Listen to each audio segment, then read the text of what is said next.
Animation के, थोड़ा सा उसके बारे में बताइए, किस तरह से थॉट आया? बिलाल फिल्म एक्चुअली जब बनाई गई थी तो आपने पढ़ा भी होगा इसके बारे में, 2015 में रिलीज़ हुई थी और 350 करोड़ की लागत से फिल्म बनी, एनिमेटेड मूवी। और आपको पता ही है कि खुर्शीद आलवी जी ने और अयमन जमाल जी ने इसको बनाया। हम लोगों ने हिंदी भाषा में इसको आप सबके लिए लाने की कोशिश की और अन्य भाषाओं में भी। और वो आपने बहुत सही बात कही कि एक सकारात्मक दृष्टि से देखा गया है किसी एक धर्म को। कई बार नकारात्मक दृष्टि से जब हम किसी को देखते हैं तो हमें उसकी जो खूबियां हैं वो समझ में नहीं आती। तो मुझे लगता है कि इस मूवी के माध्यम से एक खूबी समझ में आती है कि हम सब जो इंसान हैं या जो मनुष्य जिन्हें हम कहते हैं, हम सबका लक्ष्य है कि एक समानता, न्याय, स्वतंत्रता के लिए संघर्ष करना और उसे पाना। और इस मूवी के माध्यम से ये बहुत ही सुंदर जो संदेश है वो सब तक पहुंचेगा। और एनिमेटेड मूवी के माध्यम से आजकल क्या हुआ है कि देखिए, युवाओं को भी, बच्चों को भी और हर उम्र के लोगों को आप जोड़ सकते हैं सिनेमा से। और OTT प्लेटफॉर्म पर कोई भी फिल्म आने का मतलब ये होता है कि आपकी हथेली पर रखी है वो फिल्म, आप जब चाहें उसे देख सकते हैं। बाकी जगहों पर उसकी एक सीमा होती है, एक लिमिटेशन है, रेस्ट्रिक्शंस है कि मैं सिनेमा हॉल में मुझे टिकट्स मिलते हैं कि नहीं मिलते हैं, मैं कब जाऊं, मेरे पास कब टाइम है, कब नहीं है।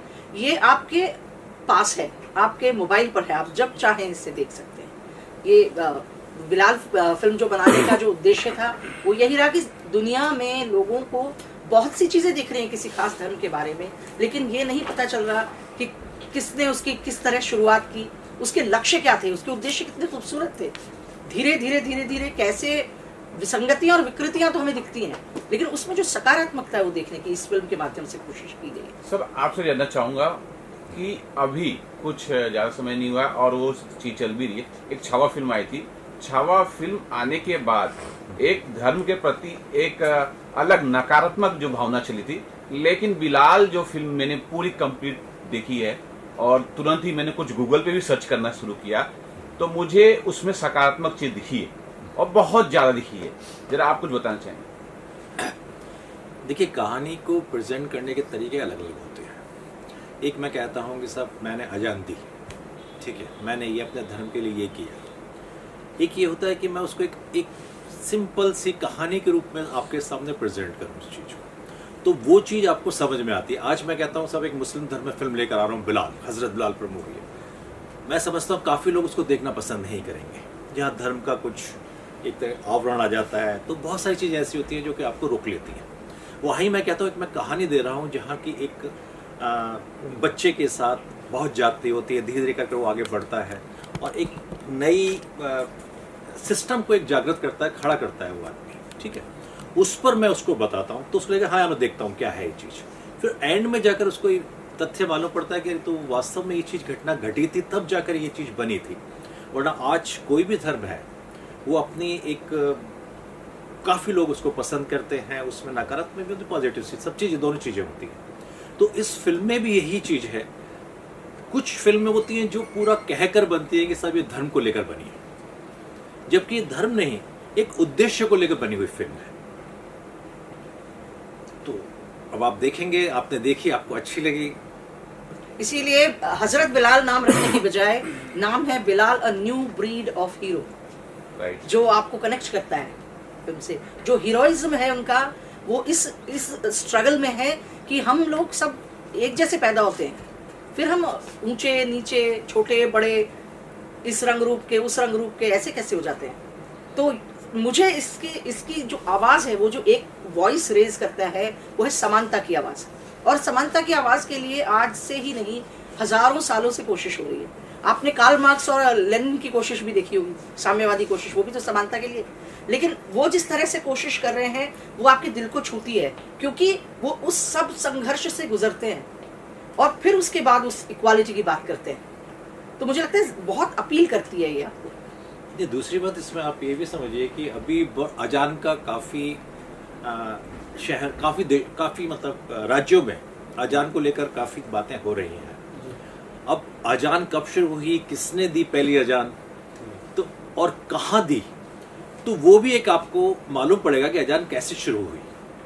तो जो हज़रत बिलाल ने जो अजान फर्स्ट अजान दी थी, उस वक्त तो मैं समझता हूँ लाउड स्पीकर कुछ नहीं हुआ करते थे, तब उनकी आवाज़ में लाखों लोग सुना करते थे अजान को, तो आप सोचिए कि जिस व्यक्ति ने अजान दी उसकी कहानी लोगों को मालूम होनी चाहिए। मानसी मैम सर क्या से लगता बात है करना चाहूंगा मैं। आज का जो यूथ जनरेशन है तमाम जो है मॉडर्न टाइप की फिल्मों को पसंद करता है। 500 वर्ष पुराना जो हिस्ट्री है, क्या लगता है यंग जनरेशन इसको पसंद करे? अब देखिए, अभी उन्होंने बात की छावा की बात की। देखिए, हिस्ट्री हर आदमी जानना चाहता है। आज के युवा के पास इतना समय नहीं है, क्योंकि पहले तो हम लोग जब हमारे उम्र में, जब आज हम 50-60 के बीच में हैं, तो उस वक्त मनोरंजन के साधन इतने हुआ नहीं करते थे। टीवी होता था, सिर्फ दूरदर्शन देखा करते थे। आज की तारीख में गूगल इतना आपको देखने को मिल जाता है, सोशल मीडिया इतना है कि सब कुछ जानकारी मिल जाती है, लेकिन किसी के पास इतना समय नहीं है। तो लोग जानना चाहते हैं कि हिस्ट्री में तो आखिर हुआ क्या, हर धर्म, और फिर कुछ धर्म के बारे में डीप नॉलेज भी लोग लेना चाह रहे हैं। तो उस कारण से भी हमारा एक इंटरेस्ट था कि इस टाइप की पिक्चर आए तो लोगों को मालूम पड़े। और मानसी मैम, अभी सर ने कहा कि आप डिसीजन लेते हैं, और ये डिसीजन मुझे काफी अच्छा लगा जो एनिमेटेड है। शायद कोई यहाँ इंसान काम करता तो वो दृष्टिकोण अलग हो सकता था। ये तो मेरा नजरिया, आप अपना नजरिया बताइए कि एनिमेटेड क्यों बनाया आपने? मेरे हिसाब से बहुत थॉट प्रोवोकिंग मूवी है, क्योंकि ये एक ट्रू स्टोरी पे आधारित है, और एनिमेटेड होने से वो बच्चों के लिए ही नहीं वो हो जाती लिमिटेड। आई थिंक कि ये एक मूवी है जो एजुकेशनल भी है, क्योंकि आपको एक हिस्टोरिकल फैक्टर भी पता चल रहा है, असली जो चीजें हुई हैं पहले सालों पहले। आई थिंक एनिमेटेड होना उसमें और बेटर है, क्योंकि फिर किसी पे उसकी कंट्रोवर्सी भी नहीं जगती आई थिंक। और ये सारी एजेस के लिए अप्रोप्रिएट मूवी है। I think everyone would enjoy this movie. Sir मेरा एक सवाल है, ये कैरेक्टर जो आपने बनाया है एनिमेशन के लिए, तो वो कैरेक्टर तो पहले जो बिलाल साहब का कैरेक्टर था वो तो किसी ने देखा ही नहीं है, तो आपको कितना प्रॉब्लम हुआ ये एनिमेशन बनाने में हर कैरेक्टर को? देखिए, इस फिल्म को बनाने में 8 साल का समय लगा, और करीबन 350 करोड़ के ऊपर इसमें इन्वेस्टमेंट हुआ इस पिक्चर पर। और देखिए, बैन हुई 40 हाँ, 40 देशों ने इसको बैन किया हुआ है। और ये बताएं आपको कि 40 देश भी ज़्यादातर मुस्लिम देश हैं वो जिन्होंने इसको बैन किया हुआ है पिक्चर। तो देखिए, हम धर्म के अंदर ज़्यादा नहीं जाएं, क्योंकि धर्म के अंदर बहुत सारी ऐसी चीज़ें जो अच्छी भी होती हैं, बुरी भी होती हैं, और समय के साथ बदलती भी हैं। तो जब ये फिल्म बनाई गई तो बहुत सारी चीज़ें सोची गई, और फिर सोचने के बाद जब इसको लेकर आया गया तो फिर मार्केट का रिएक्शन भी देखा गया। यूएसए में बैन भी हो गई, इस पिक्चर को बैन कर दिया गया, फिर दोबारा कोर्टों में जाकर लड़ाई हुई, फिर वापस इसको रिलीज़ किया गया।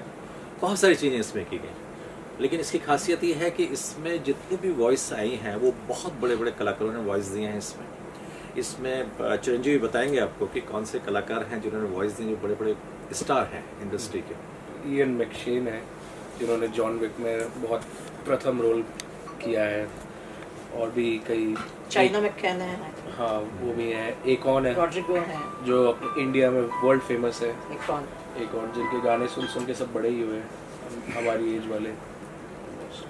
आपने जो सवाल किया कि ये आपने कैसे कैरेक्टर बनाया, कैरेक्टर वो बेस देखिए वो है कि वो एक अबिसिनियन मूल के गुलाम थे, और इथियोपिया और अबिसिनिया का क्या कनेक्शन है वो आप जानते हैं। तो एक अंदाजा हो जाता है कि उनके फीचर्स इस तरह के होंगे, बॉडी टाइप इस तरह का होगा।